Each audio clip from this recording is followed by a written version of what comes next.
Chapter 6.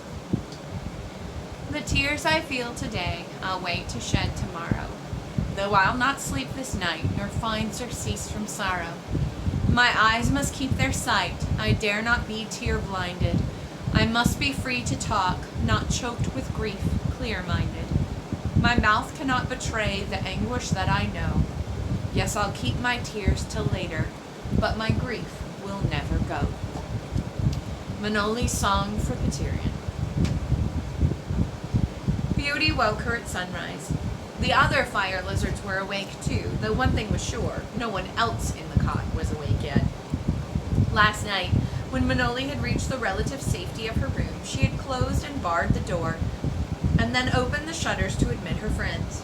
She had recovered her composure by oiling their patchy skin with Master Oldive's salve. This was the first opportunity she'd had since they'd left the cave by the Dragonstones to tend and fondle each one. They, too, were communicative. She got many impressions from them, mostly that they'd been bathing daily in the lakes above Fort Hold, which weren't much fun because there weren't any waves to sport in. Manoli caught pictures from their minds of great dragons and of a weir, differing in shape from Vendon. Beauty's pictures were the sharpest. Manoli had enjoyed her quiet evening with them. It made up for Dunca's irrational attitudes. Now, as she became aware of the early morning stillness, she knew she'd have time to do a few tasks for herself. She could get a bath and wash the fruit stains out of her tunic. It ought to dry quickly on the window ledge in the morning sun. There should be time before threadfall, for she remembered that would occur today. Quietly, she unbarred the door, listening in the corridor, and heard only the faintest echo of a snore. Probably Dunca. Adjusting her fire lizards to silence. Adjuring her fire lizards to silence, she walked noiselessly down the steps to the bathing room. How do you adjust me? Well, that's why I didn't think I'd gotten it right. At the back of the first level. She'd always heard of the thermal pools in the big holes and weirs, but this was her first experience with them. The fire lizards came clustering in behind her, and she hushed their excited twitterings at the sight of the waist-high trough of steaming water. Manoli dipped her fingers in the pleasant warm water, checked to see if there were sand soap, and then, throwing her clothes on the floor, slipped into the bath. The water was delightfully warm and soft to her skin, a change from the harsh sea or the mineral-heavy water at Half Circle Seahold. Manoli submerged completely and came up, shaking her hair. She'd wash all over. One of the others pushed Auntie, too, into the bath, and she let out a high-pitched squeal of protest and fright, then paddled happily about in the warm water. The next thing Manoli knew, all the fire lizards were splashing about, their talons unexpectedly catching her bare skin or tangling in her hair. She hushed them often and sternly, because she wasn't sure how far noise carried from the bathing room. All she'd need after last night was for Dunca to come charging in, roused from her night's rest by her least wanted guests. There we go.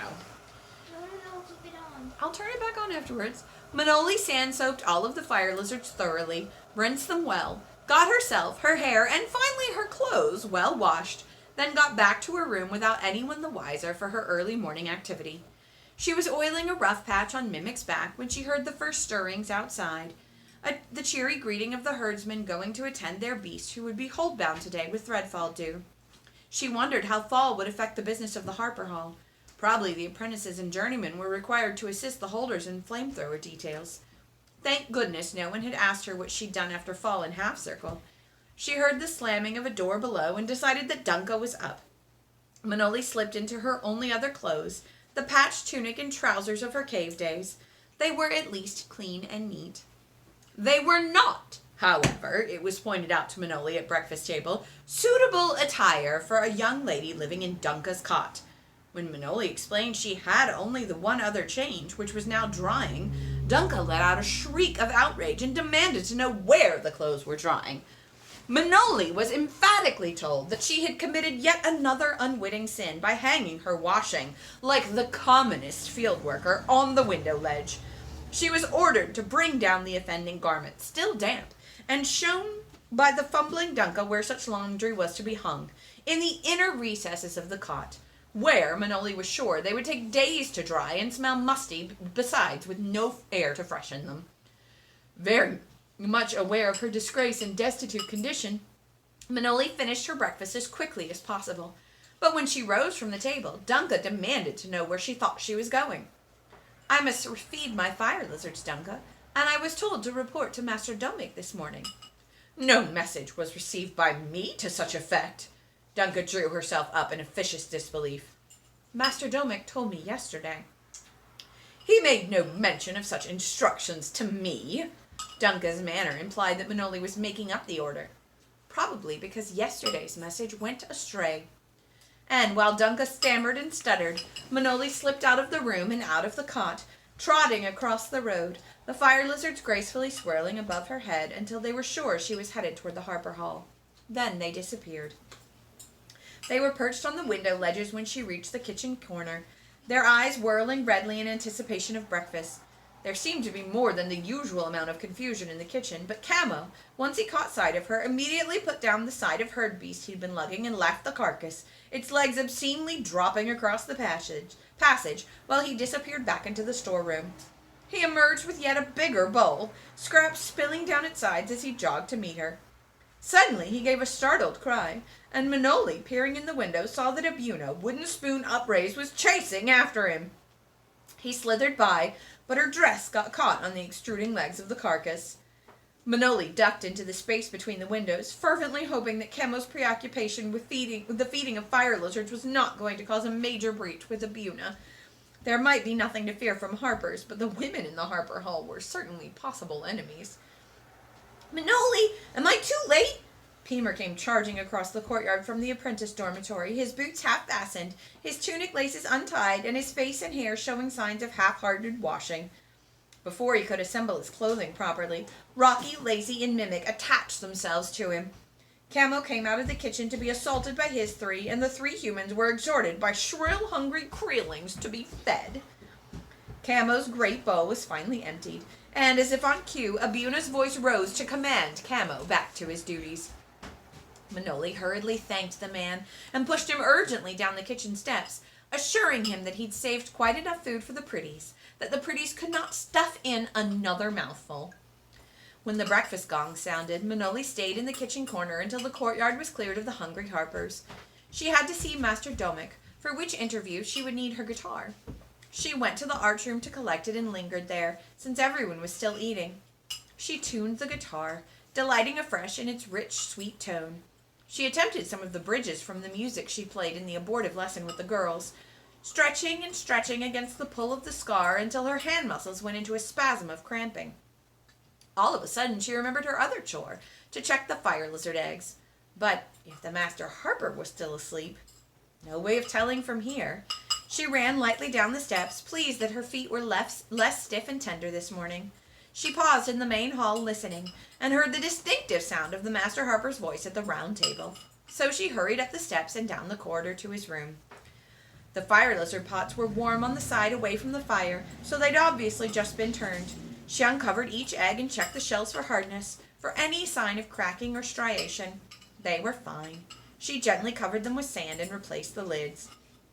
As she emerged from the Master Harper's rooms, she heard Master Domik's voice on the stairs. With him were Sibel, carrying a small harp, and Talmor, guitar slung across his back. "There she is," Sibel said. "You checked the eggs, Manoli?" "I did, sir. They're fine." "Come this way, then. Step lively now, if you can," said Domik, frowning as he belatedly recalled her disability. "My feet are nearly as good as new now, sir," she told him. "Well, you're not to run any races with thread today, hear?" Manoli wasn't certain, as she followed the three men into the study, if Domik were teasing her or not. He sounded so sour, it was difficult to tell, but Sibel caught her eye and winked. Domik's study, well lit by huge baskets of glows, was dominated by the biggest sand table Manoli had ever seen, with all its spaces glass-covered, though she politely averted her eyes from the inscriptions. Domik might not like people peering at his music. The shelves were jammed with loose record hides, and thin, well-bleached sheets of some substance evenly cut along the edges. She tried to get a closer look at them, but Master Domik called her to attention by telling her to take the middle stool. Sibel and Talmor were already seating themselves before the music rack and turning their instruments. So she took her place and cast a quick glance at the music before them. With a thrill of surprise, she saw that it was for 4 instruments, and no easy read. "You're to play second guitar, Manoli," Domek said, with the smile of one who is conferring a favor. He picked up a metal pipe with finger stops, one of the flutes that Paterion had told her were used by more accomplished pipers. She politely suppressed her curiosity, but she couldn't control her delighted surprise when Domek ran a test scale. It sounded like a fire lizard's voice.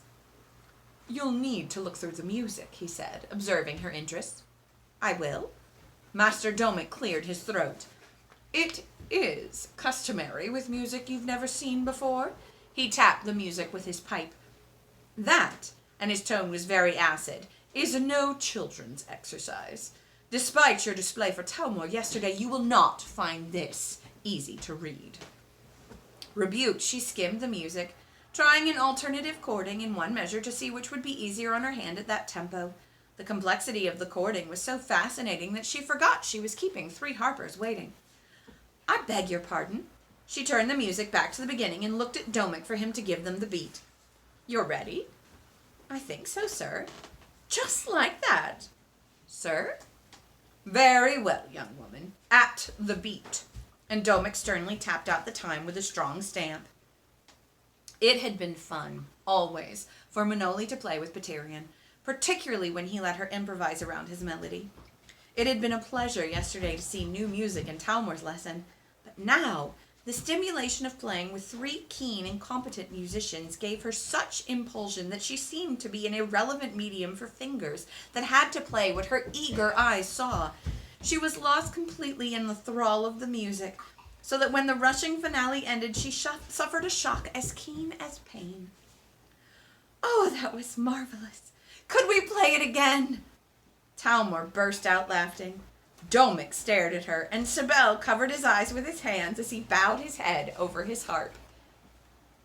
"I didn't believe you, Talmor," Domek said, shaking his head, "and I played with her myself. True, only basic things. I didn't think she was up to any demanding standard." Manoli inhaled sharply, worried that she had somehow erred, as she had with the girls the previous day. "And I know," Domek went on in that trite, dry tone, "that you can't ever have seen that piece of music before." Manoli stared at the master. It was fascinating. The interweaving of melody from flute to harp and guitar. "I'm sorry about this section," and she flipped back the sheets. "I should have used your chords, but my hand—" Domek stared at her until her voice trailed off. "Did Sibel warn you what would happen this morning?" "No, sir. Only to say that I mustn't fail to come today." "Enough, Domek. The child's worried sick that she's done something wrong." "Well, you haven't, Manoli," Talmor said, patting her hand encouragingly. "You see," he went on, glaring in a good-natured fashion at Domek, "he just finished writing it. You've played the fingers off Sibel and me. Domek's panting for breath. And you've managed to plow through one of Domek's torturous inventions with... Well, I did hear one faulty chording beside the one you just pointed out, but as you say, your hand." Now Sibel lifted his head, and Manoli stared at him because his eyes were overflowing with tears. But at the same time, he was laughing. Convulsed with mirth, he wagged an impotent finger at Domek, unable to speak. Domek batted irritably at Sibel's hand and glared at both journeymen. "That's enough. All right, so the joke's on me, but you'll have to admit that there was good precedent for my skepticism. Anyone can play solo." He turned on the bewildered Manoli. "Did you play a great deal with Paterion, or any of the other musicians at Half Circle?" "There was only Paterion who could play properly. Fishing leaves a man's hands too stiff for any fine music." She flicked a glance at Sibel. "There were a few drummers and stickmen." Her reply set Sibel laughing again. He hadn't seemed the sort, Manoli thought, being so calm and quiet. To be sure, he was laughing without roaring, but... "Suppose you tell me exactly what you did at Half Circle Seahold, Manoli. Musically, that is. Master Robinton's been too busy to confer with me at any length." Domek's words implied that he had the right to know whatever it was she might tell Master Robinton, and she saw Sibel nodding his head in permission, so she thought for a moment. Would it be proper now to tell the harpers that she had taught the children after Paterion had died and before the new harper had come? Yes, because Harper Elgin must have told Master Robinson, and he hadn't chided her for stepping into a man's duties. Further, Master Domick had taunted her with telling the truth once before. Rather than antagonize him for any reason, she had best be candid now. So she spoke of her situation at Half-Circle Seahold, how Petirian had singled her out when she was old enough to learn her teaching ballads and sagas. He had taught her to play guitar and harp, to help with the teaching, she assured her listeners, and with the evening singing. Domick nodded, and how Petirian had shown her all the music he had. But he had only 3 pieces of occasional music, because he said there wasn't need for more. Yanis, the Seaholder, wanted music to sing to, not listen to. Naturally, Domick replied, nodding again. And Petirian had taught her how to cut and whole reeds to make pipes, to stretch skin on drum frames, large and small, the principles involved in making a guitar or small harp, but there was no hardwood in the Seahold for another harp, and no real need for Manoli to have either harp or guitar. 2 turns ago, however, she'd had to take over the playing of the teaching, because Petirian's hands had become crippled with the knuckle disease. And then, of course, and now Manoli felt the lump of grief rising in her throat. She'd done all the teaching when Petirian had died, because Yanis realized that the young must be kept up in their teaching ballads and songs, since he knew his duty to the weir, and she was the only person in the hold who could be spared from the fishing. Of course, Domick had said. And when you cut your hand? Oh, the new Harper Elgin had arrived, so I wasn't required to play anymore. And besides, she held up her hand explanatorily, it was thought I'd never be able to play again. She wasn't conscious of the silence at first, her head bent, her eyes on her hand, rubbing the scar with her right thumb, because the intensive playing had caused it to ache again. When Petirian was here at the hold, there was no finer musician, no better instructor, Master Domick said quietly. I had the good fortune to be his apprentice. You've no need ever to be ashamed of your playing. Or your joy in music, Sibel added, no laughter in his eyes now as he leaned towards her. Joy in music. His words were like a release. How could he have known so acutely? Now that you're at the Harper Hall, Manoli, what would you like best to do? Master Domick asked her, his tone so casual, so neutral, that Manoli couldn't think what answer he expected of her. Joy in music. How could she express that? In writing the kind of songs Master Robinson needed? How would she know what he needed? And hadn't Talmor said that Domick had composed the magnificent quartet they had just played? Why did Master Robinson need another composer if he already had Domick in the hall? You mean play or sing or teach? Master Domick widened his eyes and regarded her with a half smile. If that's what you wish. I'm here to learn, aren't I? She avoided his taunt. Domick acknowledged that was true enough.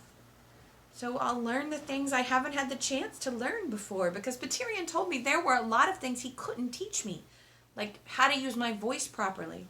That's going to take a lot of hard work with Master Schoeniger. He only let me breathe and sing 5-note scales. Talmor grinned so broadly at her, his eyes dancing as if he knew so exactly her feelings that she took encouragement from him. I'd really love... Then she hesitated because of what Domick might say, and she dreaded his clever-edged tongue. What do you really want, Manoli? Asked Sibel kindly. You're frightening her, Domick, Talmor said at the same time. Yes, honey. I noticed that there are more gummy snakes. Yes, you can have some gum. Yes, both of you can have some. You can split a bag. But the bags are so small. They are not. They are. You may split a bag or have none at all. But can you make sure they're evenly split yourself? Yes. We'll just pause here.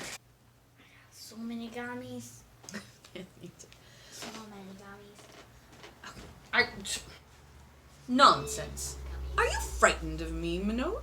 He sounded surprised. It's having to train idiots that sours me, Manoli, said Master Domick, but his voice was suddenly gentler. Now, tell me what facet of music appeals to you most.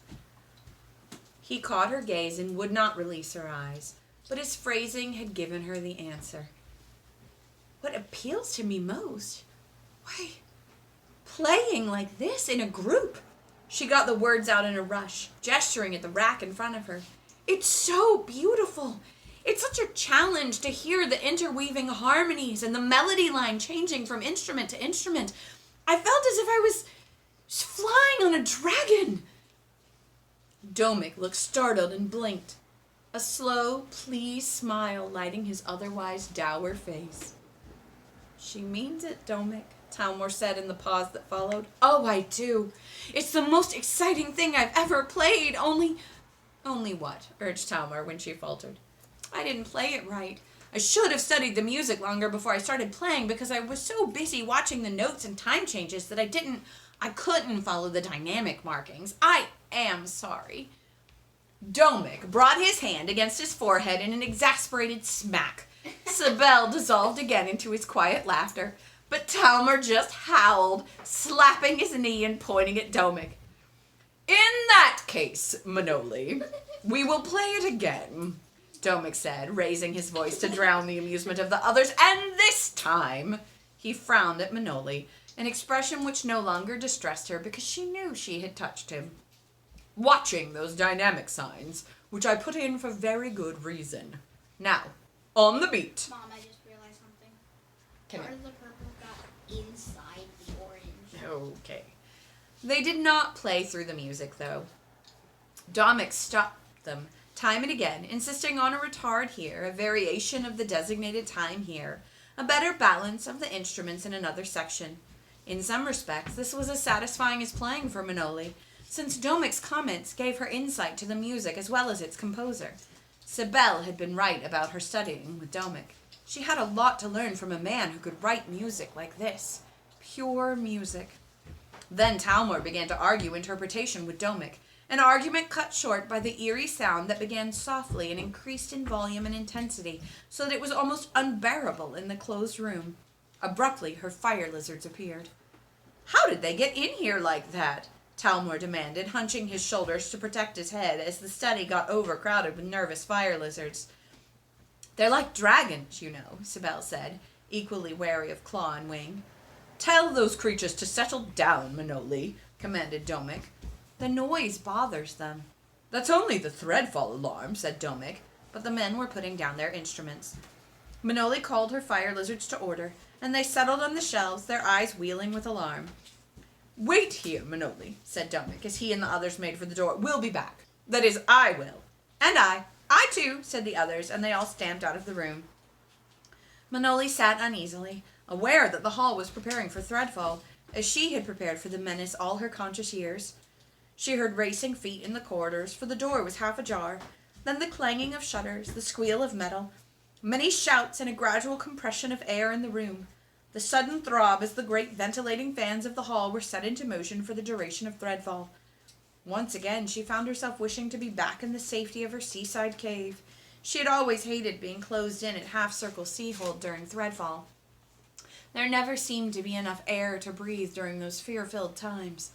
The cave, safe but with a reassuringly clear view of the sea, had been a perfect compromise between security and convention. Beauty chirped inquiringly and then sprang from the shelf to Manoli's shoulder. She wasn't nervous at being closed in, but she was very much aware of Thread's imminence, her slim body taut, her eyes whirling. The clatter and clangs, the shouts and stamping ceased. Manoli heard the low murmur of men's voices on the steps as Domik and the two journeymen returned. Granted that your left hand won't do octave stretches yet, Domik said, addressing Manoli, but more as if he were continuing a conversation begun with the two journeymen. How much harp instruction did Peterian give you? He had one small floor harp, sir, but we'd such a desperate time getting new wire, so I sort of learned to improvise, asked Sibel, extending his harp to her. She thanked him and politely proffered the guitar in its place, which he, with equal grave courtesy, accepted. Domik had been rifling through music on the shelves and brought over another score, worn and faded in spots, but legible enough, he said, for the purpose. Manoli rubbed her fingers experimentally. She'd lost most of the harp string calluses, and her fingers would be sore, but perhaps... She looked up at Domik and, receiving permission, plucked an arpeggio. Sibel's harp was a joy to use, the tone singing through the frame, held between her knees like liquid sound. She had to shift her fingers awkwardly to make the octave run. Despite the fact that her scar made her wince more than once, she became so quickly involved in the music that the discomfort could be ignored. She was a bit startled when she reached the finale to realize that the others had been playing along with her. In the slow section, she asked, is the major seventh chord accented throughout? The notation doesn't say. Whether it is or not must wait for another day, Domic said, firmly taking the harp from her and handing it back to Sibel. You'll live to play harp another time, Manoli. No more now. He turned her left hand over, so she was forced to notice that the scar had split and was bleeding slightly from the tear. But, Domic interrupted her more gently than he usually spoke. It's time to eat. Everyone has to eat sometime, Manoli. They were all grinning at her, and emboldened by the rapport she'd had with them during their practice, she smiled back. Now she smelled the aroma of roasted meat and spices and was mildly astonished to feel her stomach churning with hunger. To be sure, she hadn't eaten much at the cot, with everyone glaring at her so. Some of her elation with the morning's satisfying work was dampened by the realization that she'd have to sit with the girls, but that was a small blemish on the pleasure of the hours gone past. To her surprise, however, there were no girls at the hearth table, and the great metal doors of the hall were locked tight. The windows shuttered, the dining hall lit by the great central and corner baskets of glows. In some obscure way, the hall looked more friendly than she'd seen it before. Everyone else was seated, though her quick glance did not show Master Robinson to be in his customary place at the round table. Master Marshall was, and frowned at her until Master Domic gave her a shove toward her place as he drew out his own chair. Sibel and Talmor seemed in no way abashed as they went late to the oval journeymen's tables, but Manoli felt more conspicuous than ever as she walked awkwardly toward the hearth table. And it wasn't her imagination. Every eye in the room was on her. Hey, Manoli, said a familiar voice in a harsh but carrying whisper. Hurry up so we can get fed. She saw Peemer slapping the empty place beside him. See, he said to his neighbor, I told you she wouldn't be hiding in the hold with the others. Then he added, under the cover of the noise of everyone taking their seats, You aren't afraid of Thread, are you? Why should I be? Manoli was being truthful, but it obviously stood her in good credit with the boys near enough to hear her reply. And I thought you said you weren't supposed to sit at the girls' table. They're not here, are they? And you said you wanted someone to talk to, so here I am. Manoli, asked the boy with the protuberant eyes who usually sat opposite her, do fire lizards breathe fire like dragons and go after Thread? Manoli glanced at Peemer to see if he were back of the question. He shrugged innocence. Mine never have, but they're young. I told you so, Brawley, replied Peemer. Dragonettes and the Weirs don't fight Thread, and fire lizards are just small dragons. Right, Manoli? They do seem to be, she said, temporizing slightly, but neither debater noticed. Then where are they now? Brawley wanted to know, slightly sneering. In Master Domic's study. The meat reached them and further discussion was suspended. Today, Manoli blithely speared 4 slices of juicy meat to her plate. She reached for bread, beating Brawley's grab for some. And she dished Peemer some red roots, which he wasn't going to take. He was much too small not to eat properly. All right, we're going to stop there. What?